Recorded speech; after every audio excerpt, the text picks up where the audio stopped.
ఇది కోల్కతా. చరిత్ర, కళ, సంస్కృతి కలిసిన నగరం. ఇక్కడ ప్రతి భవనం ఒక కథ చెప్తోందిరా. మరి ఈ నగరం మనకేం చూపిస్తుందో చూద్దాంరా.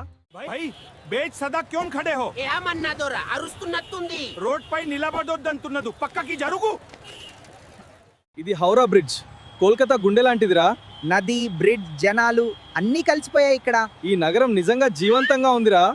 ఏ రాస్తా దరే సోజా గేలే సబ్బ పావాయాబే. అయ్యోరా, ఒక్క మాట కూడా అర్థం కాలేదు. సూటిగా వెళ్ళమంటున్నాడు అనుకుంటారా. కోల్కతా శబ్దం మధ్యలో కూడా ప్రశాంతత దొరికే నగరం రా. నది, గాలి, వెలుగు అన్నీ మనసుకు దగ్గరగా ఉన్నాయి. కోల్కతా కళ కూడా జీవితంలాగే ఇక్కడ ఊపిరి పీల్చుతుంది. మనసు ఇక్కడే ఆగిపోవాలనిపిస్తోందిరా. ఇప్పుడు కథలు కాదు, ఆత్మ మాట వినే నగరం వారణాసి.